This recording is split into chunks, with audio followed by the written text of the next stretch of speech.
कैसे हैं आप लोग। उम्मीद करता हूँ आप लोग और आपका परिवार स्वस्थ होंगे और अपने अपने घरों में इस समय भी मौजूद होंगे। साथियों, मैं आपके साथ में एक नया टॉपिक लेकर के आया हूँ जिसके विषय में आप आज जान करके बहुत ही ज़्यादा खुश होंगे और इस टॉपिक का आप आगे उपयोग भी अपनी ज़िंदगी में करेंगे। मैंने ये जो टॉपिक ले रखा है इसके विषय में कुछ प्रश्न हैं जो आपको बताने, जैसे क्या आप लोगों भी गांव में निवास करते हैं? क्या आपके गांव में भी बिजली कटौती कभी भी कर दी जाती है? बिजली कटौती की शिकायत कहां तक किस नंबर पर करें? तो साथियों, जैसे कि आपने समझ गए होंगे इस टॉपिक को, मैंने जैसे बता दिया कि आप लोग समझ गए होंगे, इसमें मैंने टॉपिक में बिजली कटौती से संबंधित बातों के विषय में बताया है। और ये वीडियो केवल गाँव के लोगों के लिए नहीं, ये वीडियो उनके लिए भी उपयोगी होगी जो लोग शहरों में भी निवास करते हैं, जिनके घर शहरों में बने, वो लोग भी इस वीडियो का फ़ायदा उठा सकते हैं। क्योंकि मैं इस वीडियो में जो आपको जानकारी दूंगा उसके द्वारा आप बहुत कुछ समझ सकते हैं और जान सकते हैं कि बिजली कटौती की समस्या के समाधान के लिए क्या करना चाहिए। तो देखिए, ग्रामीण क्षेत्रों में अनेक समस्याएं होती हैं, जैसे कि आप देख सकते हैं कि स्वास्थ्य से संबंधित समस्याएं हैं। गांव के लोग स्वास्थ्य के प्रति अपने जागरूक नहीं होते हैं। फिर ये स्वच्छ पानी की समस्याएं वहाँ पे गांव पे ज़्यादातर पानी जो की समस्या मिलती है, क्योंकि वहाँ पर सिंचाई के साधनों की बहुत ज़्यादा ज़रूरत होती है, इसलिए ज़्यादातर पानी सिंचाई के काम में उपयोग हो लिया जाता है। उसके अलावा देखिए, वहाँ भुखमरी की समस्या है, उसके अलावा शिक्षा भी है और किसान अधिक कर्ज ले लेने के कारण जो है कि आत्महत्या भी कर लेते हैं, बैंकों से कर्ज रिटर्न नहीं कर पाने के कारण। ये सभी समस्याएं तो बनी हुई समस्याओं के अलावा आज जिन समस्या पर हम बात करेंगे वो समस्या का नाम है बिजली की समस्या। बड़ी समस्या बिजली कटौती की समस्या जो है गाँव में सबसे बड़ी समस्या साथियों। तो चलिए हम इस टॉपिक को आगे बढ़ाते हुए हैं साथियों। और भारत एक कृषि प्रधान देश है, जैसा कि आप लोग जानते हैं भारत एक कृषि प्रधान देश है, तो यहाँ पर जाहिर सी बात है कि कृषि से संबंधित ही बातें की जाएंगी, कृषि संबंधित कार्य किए जाते हैं। तो जैसा देख सकते हैं आप पहले चित्र में कि ये भाई साहब गांव में जो है कि बैलगाड़ी से चल रहे हैं, क्योंकि गांव में सड़कें अच्छी नहीं होती हैं, इसलिए गांव मोटर गाड़ियां तेजी से नहीं चलाई जा सकती हैं गाँव में। तो और दूसरे चित्र में देखिए ये ट्यूबवेल से खेतों की सिंचाई की जा रही है। तीसरे चित्र में देख सकते हैं साथियों की एक महिला जो है कि लोहे के हथौड़े से कुछ बिगाड़ रहे हैं और बना रहे हैं लोग। तो ये गांव के लोगों के नियमित दिनचर्या है साथियों, ये कोई बहुत बड़ी बात नहीं है। लेकिन जो लोग शहरों में रहते हैं उनको भी गांव के लोगों के बारे में इस वीडियो को देख के इस चित्र के माध्यम से जरूर समझना कोशिश करनी चाहिए कि मैं क्या बताने की कोशिश कर रहा हूँ। ठीक है साथियों, तो ये देखिए अब क्या है बिजली की कटौती से होने वाली समस्याएं। तो बिजली कटौती से बहुत सारी समस्याएं होती है, जैसे कि आप ये देख रहे हैं बिजली के सारे इक्विपमेंट मैंने दिखाने की कोशिश की है, जो मैक्सिमम इक्विपमेंट है जो बिजली से चलते हैं। अगर ये इक्विपमेंट चलाने हैं तो आपको उसके लिए बिजली की आवश्यकता पड़ेगी, बिना बिजली के आप एक भी इक्विपमेंट नहीं चला सकते। और देखिए ये कुछ बच्चे हैं जो शायद पढ़ाई करना चाह रहे थे लेकिन बिजली की समस्या के कारण वो पढ़ नहीं पा रहे हैं। और दूसरे चित्र में देखिए गांव के लोग सड़क के किनारे बैठे हुए, जो गाड़ियां आ जा रही उनकी रोशनी में वो लोग अपने कार्य को कर रहे हैं या फिर बैठे हुए हैं। अन्यथा उसके अलावा टॉर्च जला करके वो एक दूसरे को देख पा सकते हैं। लाइट की अनुपस्थिति में गांव में बिल्कुल अंधेरा हो जाता है, केवल लालटेन का ही एक सहारा होता है। अब तो आधुनिक समय बदलने के साथ साथ लोगों ने चार्जर रखना भी शुरू कर दिया है, जो इलेक्ट्रिक से चार्ज होते हैं और लाइट चले जाने के बाद उसका उपयोग किया जाता है। तो देखिए गांव में जब फसल का टाइम आ जाता है, जब फसल बुआई का समय आ जाता है, तो किसान रात और दिन नहीं देखता, वो रात में ही खेतों में जो है कि हल चलाना शुरू कर देता है। फिर उस किसान के हल चलाने के साथ साथ जो है कि वो अगर फसल तैयार हो जाती है तो वो रात में ही खेतों में, दिन में रात में कभी वो खेतों में जाकर के घास निकालना शुरू कर देता है। और देखिए इस चित्र में आप देख रहे हैं कि घास निकालने के अलावा खेत की जुताई हो रही है, उसके अलावा उनके परिवार के लोग खाना भी बना रहे हैं, जो किसान को रात में ही खाने की जरूरत पड़ सकती है, तो वो उसे खाने भी बना कर रहे हैं। तो इन समस्याओं के अलावा जो सबसे विकट समस्या है गाँव में, जब किसान रात में खेतों पे जाता है या खाना बनाता है तो लालटेन के उजाले में सब चीजें करनी पड़ती हैं।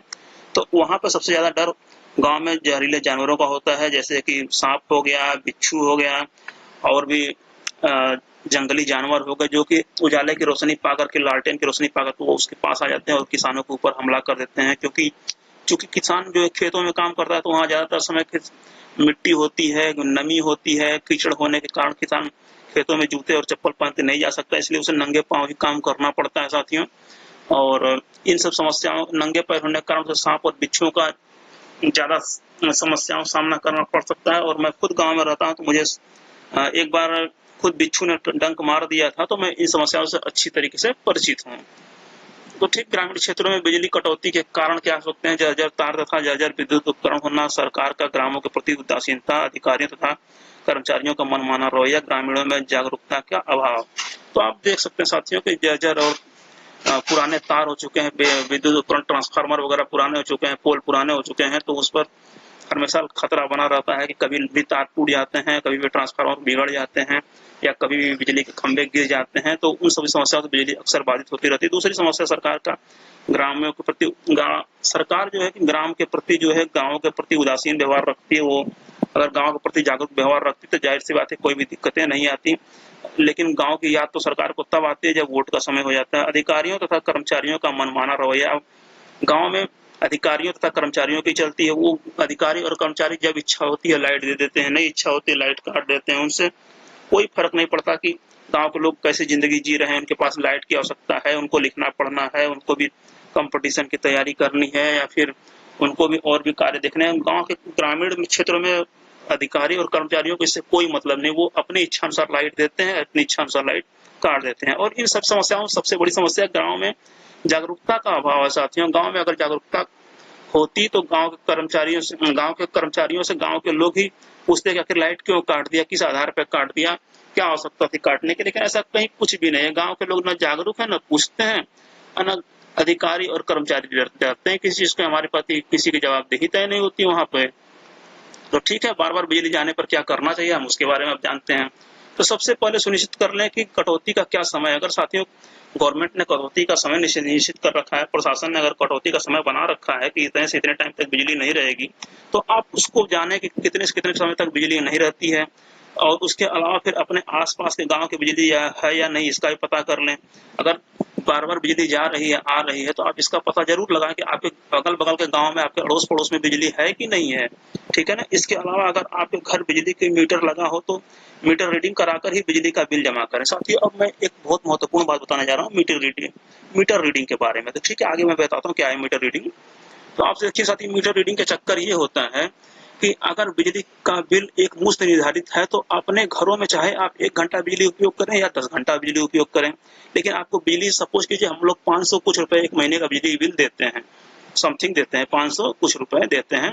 तो अगर हम बिजली हमारे गांव में 1 घंटे आई तो भी और अगर 10 घंटे आई तो भी हमको बिजली का बिल कितना देना है, 500 रुपए जो निर्धारित कर रखा वही देना है। तो अब हम यहाँ पे कुछ नहीं कर सकते। लाइट गवर्नमेंट 2 घंटा दे रही है, 4 घंटा दे रही है, लेकिन अगर वही बिजली का मीटर अगर लगा होता ना तो मीटर रीडिंग के बाद हम बताते कि आपका बिजली का मीटर इतना चला, हम आपको इतना ही पैसा देंगे। तो करते क्या है गांव में, मेरे गांव में खुद की कंडीशन में बता रहा हूं कि मेरे गांव में अधिकतर जगह मीटर लगा रखे हैं लेकिन मीटर रीडिंग करने कोई नहीं आता है। उन्होंने गवर्नमेंट को दिखाने के लिए मीटर रीडिंग तो लगा रखे, मैंने मीटर लगा रखा सबके पास, लेकिन वो एक मुफ्त पैसा लेके जाते रहते हैं और यहाँ की बिजली कहीं और सप्लाई कर देते हैं, किसी और को दे देते हैं, किसी फैक्ट्री में दे देते हैं, किसी कारखाने में दे देते हैं। और गांव के लोगों को इसका अभाव, उनको पता ही नहीं होता हमारी बिजली कहाँ चली जाती है। उनको तो बस एक मस्त महीना बीता नहीं तो 500 रुपए वो दे देते हैं।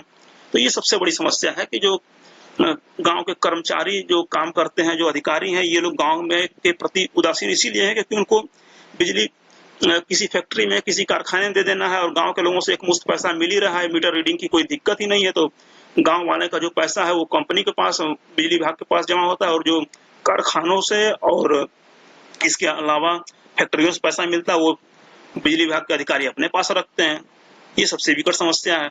तो अब देखिए, अगर आपके पास मीटर लगा हुआ है, मीटर रीडिंग तो हमारे घर में भी लगी हुई है लेकिन मीटर रीडिंग होती ही नहीं है। गांव में बहुत सारे घरों हैं जहां मीटर लगा दिए गए हैं गवर्नमेंट को दिखाने के लिए, लेकिन मीटर रीडिंग होती ही नहीं। मीटर रीडिंग होगी नहीं तो वो बस महीने में जो मुफ्त राशि बनी हुई 500 रुपए वही भेज दिया जाता है गवर्नमेंट की तरफ से बिल। तो आप समझ सकते हैं ये कितना बड़ा समस्या है।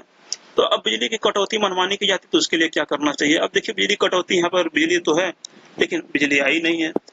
सीएफएल तो लगे हुए हैं लेकिन बिजली उसमें दी ही नहीं जाती है। टाइम टाइम से जब इच्छा होगी 2 घंटे 4 घंटे बिजली देंगे, अन्यथा नहीं देंगे। तो आपको क्या कार्रवाई करनी चाहिए अब इसके बारे में आप देखिए। आप इसकी शिकायत निम्नलिखित नंबरों पर कर सकते हैं। ठीक है, मैं आपको यहाँ पे कुछ नंबर देने वाला हूँ, तो उस नंबर पे आप बिजली विभाग की शिकायत कर सकते हैं कि आपके गांव में ऐसी बिजली की कटौती मनमाने ढंग से की जाती है। तो आपको जब उस शिकायत करेंगे तो आपको आपकी ये शिकायत जो है कि लखनऊ में रजिस्टर्ड हो जाएगी, जो कि आपकी बिजली, जिस कंपनी की बिजली आपके यहाँ आती होगी उस कंपनी के मेन ऑफिस में आपकी बिजली चली जाएगी। जैसे कि हम लोगों का पूर्वांचल है, पूर्वांचल विद्युत वितरण केंद्र है, तो हम लोगों का शिकायत केंद्र लखनऊ है। तो अगर हम यहाँ से फोन करते हैं तो फोन हमारा सीधे लखनऊ जाएगा और लखनऊ में हमारी कंप्लेन रजिस्टर्ड कर दी जाएगी और उसके बाद आपको रजिस्ट्रेशन नंबर दे दिया जाएगा। फिर आपको आपके एरिया के जेई का नंबर दिया जाएगा और फिर उसके बाद जेईई ने कार्रवाई की कि नहीं की, इसके बारे में आपसे फीडबैक जरूर लिया जाएगा। ठीक है, तो आगे देखते हैं, समझते हैं इसके बारे में। देखिए, आपसे कुछ प्रश्न बिजली, जब आप वहाँ लखनऊ में फ़ोन करेंगे, जब आप बिजली के मुख्य ऑफिस में फ़ोन करते हैं, तो वहाँ से आपसे कुछ प्रश्न पूछे जाते हैं, जैसे कि बिजली का कनेक्शन आपके यहाँ है कि नहीं, किस व्यक्ति के नाम से बिजली कनेक्शन है। हो सकता है बिजली का कनेक्शन आपके नाम से घर में हो, या आपके पापा के नाम से हो सकता है, या मम्मी, जिसके भी नाम से, आपको उस कनेक्शनधारी व्यक्ति का नाम बता देना है। इसके अलावा जो कि आपकी बिजली किस उपकेंद्र से आती है, आपको इसके बारे में बताना होता है। आपके पास मोबाइल नंबर होना चाहिए जिस पर आपकी शिकायत संख्या तथा उसके द्वारा किया गया कार्रवाई, क्या कार्रवाई की गई है, क्या समाधान हुआ कि नहीं, इसके बारे में आपसे बाद में बिजली कंपनी वाले फीडबैक अवश्य लेंगे। तो आपके पास एक मोबाइल नंबर भी होना चाहिए। अब देखिए, मैंने एक बार कंप्लेंट की थी, तो मैंने उसका एग्जांपल ले रखा है, जैसे कस्टमर का नाम था, तो सॉरी, कस्टमर का मोबाइल नंबर, तो मैंने अपना मोबाइल नंबर दे रखा है। फिर उसके बाद आप देख सकते हैं कि जो कि कंप्लेन जो मैंने दर्ज कराई हुई थी, उस कंप्लेन नंबर यहाँ पर दे रखी है। उसके अलावा जो है कि जो हमारे एरिया के जेई साहब हैं, उनका नंबर, नाम था, और उनका नंबर दिया हुआ था। और तो आप देख सकते हैं, मैंने एक उदाहरण के लिए लगा रखा है, लेकिन सुरक्षा कारणों से मैंने उनके जेई साहब के नाम, अपने नंबर, उनके नंबर मैंने हटा रखा है। आप ये सब चीजें अगर फोन करेंगे तो आपको चीजें पता लग जाएंगी कैसे क्या करना। तो अब देखिए, ये शिकायत नंबर है साथियों, इन शिकायत नंबरों को आप नोट कर लीजिए। आप देख सकते हैं कि मध्यांचल विद्युत वितरण निगम लिमिटेड का नंबर जो ऊपर दिया हुआ है, और फिर उसके बाद पश्चिमांचल विद्युत वितरण निगम का नंबर दे, फिर दक्षिणांचल का दे रखा, और लास्ट में पूर्वांचल विद्युत वितरण का निगम का नंबर दे रखा है, जो बहुत ही ज्यादा उपयोगी है। हम लोग पूर्वांचल विद्युत वितरण निगम में आते हैं, तो हम उदाहरण के लिए इसी के नंबर को समझने की कोशिश करते हैं।